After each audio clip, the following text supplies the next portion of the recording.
तो 22 सवाल पढ़ के जाओगे, 28 सवाल नहीं लगा पाओगे, खराब हो गया ना बात। इसलिए एक एक लाइन को ध्यान से सीखना है। आपको जब पूरा नॉलेज रहेगा तो दो पेपर जहाँ से देना हो, आप टीचर से ज़्यादा इफ़िशियंट रहोगे, सब अपने आप आता रहेगा। और जितना बना है देश में उतना ही तो पूछेंगे कि अपने से बनाएंगे।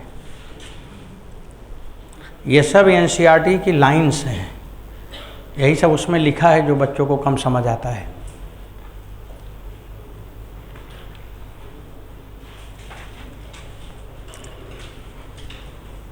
बताइए, मैं धीरे धीरे ऊपर खिसकाता जा रहा हूँ ना, और आप लोग इसको लिख लो जल्दी जल्दी। देखो रियल में क्वेश्चन यहीं पे है थोड़ा सा, बाकी तो फार्मूला वार्मूला लिखा है।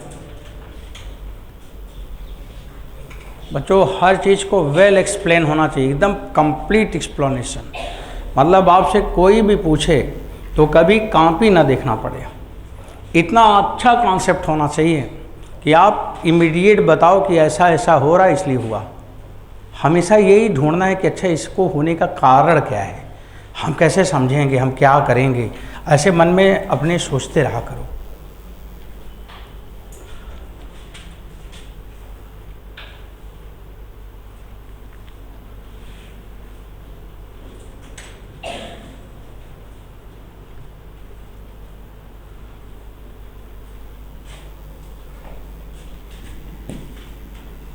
इधर हमने एक बात और जो लिखा था, आई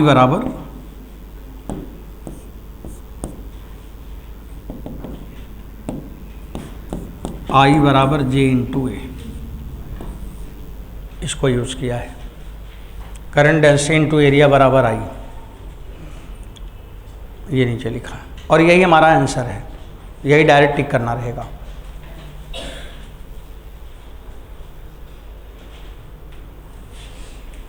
अब एक बार जब आप इसको थोड़ा बैठ के अपना घर पे ना एक बार फिर से क्वेश्चन को देखेंगे, सॉल्यूशन मत देखना और दिमाग लगाना कि क्या क्या करके निकाला गया था। एक बार मन में अगर सेट हो गया बच्चों, यहाँ से लेके पूरा मैग्नेट अल्टरनेटिंग करंट तक एकदम क्लियर हो जाएगा। और पूरे आपके 17 से लेके 16 to 17 क्वेश्चन सीधे सही होंगे, एक भी सवाल कभी नहीं गलत होगा। हाँ, कुछ छूट गया है क्या?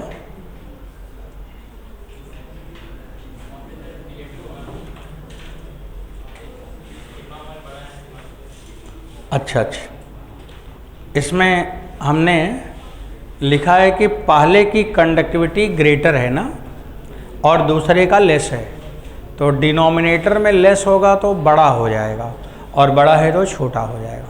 ठीक है, चलो आगे बढ़ा सकते हैं। अब ये बात तो हो गई, हटाओ इसे। अब चलो वहाँ पे देखो, यहाँ पे झाम क्या हो रहा है। सवाल तो लगा लिया, अब सवाल लगाने के बाद का कहानी समझो। वो सब चित्र बनाए हो, उसे चित्र को रहने दो, बिगाड़ना मत, अब समझो बस।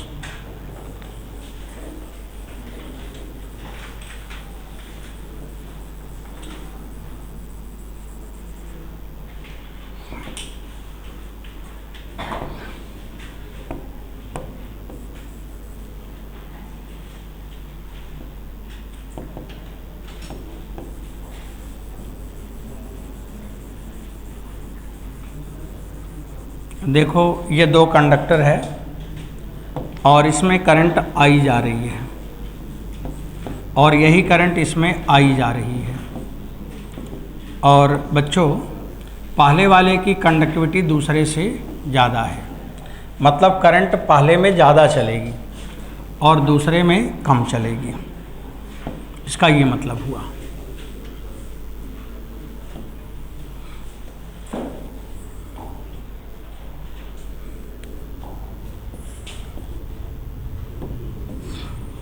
अब हुआ क्या, जब इसमें करंट फ्लो करेगा तो हमने पढ़ा कि इस पे चार्ज डेवलप होगा ना जंक्शन पे, और कौन सा चार्ज डेवलप होगा? पॉजिटिव।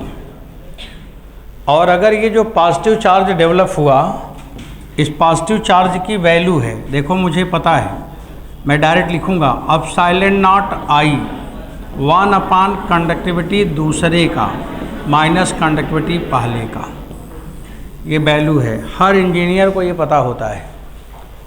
और आपके 12th क्लास में ये इन्फॉर्मेशन है तो एग्जैक्टली हमें मालूम ही रहता है, उससे हम पता कर ही सकते हैं। अगर ज़्यादा कंडक्टिविटी है तो पॉजिटिव आएगा, पहले की कम कंडक्टिविटी है तो नेगेटिव आएगा।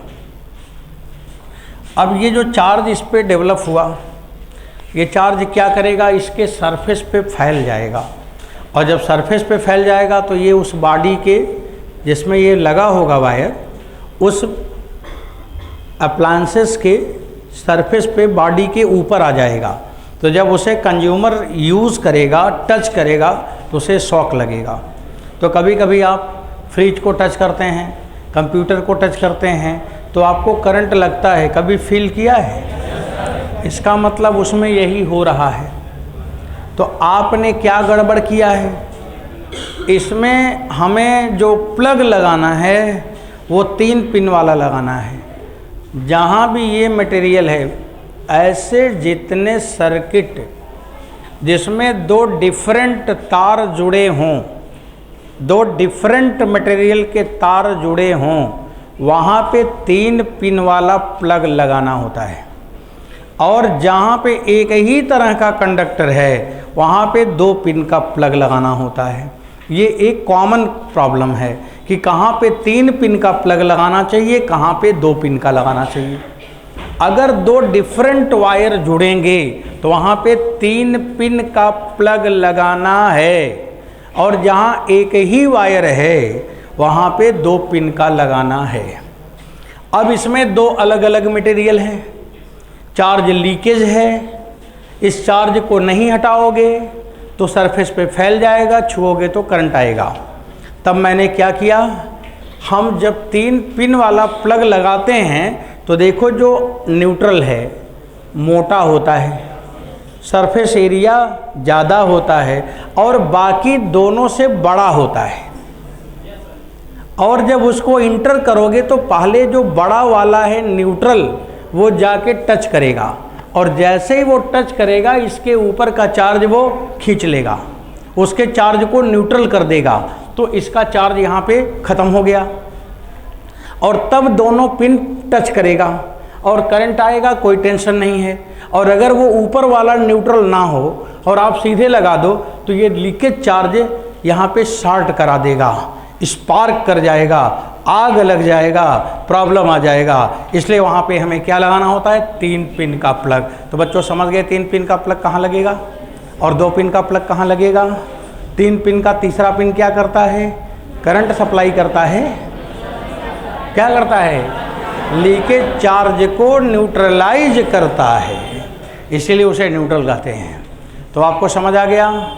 अब कंप्यूटर में कहीं कंडक्टर तो कहीं सेमीकंडक्टर है, आपका जो एसी ओसी है, फ्रिज व्रिज है, उन सब में भी यही है, कहीं पे इलेक्ट्रॉनिक कहीं पे इलेक्ट्रिकल, तो सब जुड़े हुए हैं। तो वहाँ पे हमें 3 पिन का प्लग लगाना चाहिए। तो ये भी समझाना था, बाकी सवाल भी लगवाना था।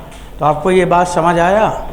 चलिए अब अगर ये समझ गए तो बच्चों फिर थोड़ा आगे बढ़िए। अब आगे आज बच्चों आज थोड़ा कम ही पढ़ाना है मेरे को, आज इतना ही पढ़ाएंगे, अगले क्लास ज़्यादा पढ़ा देंगे, ठीक है। आज इतना ही पढ़ाएंगे, अगले क्लास में सर्किट पढ़ाएंगे। आज पढ़ाने का नहीं था लेकिन आप लोग बैठे थे इसलिए पढ़ा दिए। चलिए ठीक है, अगले क्लास में हम कवर करेंगे सब।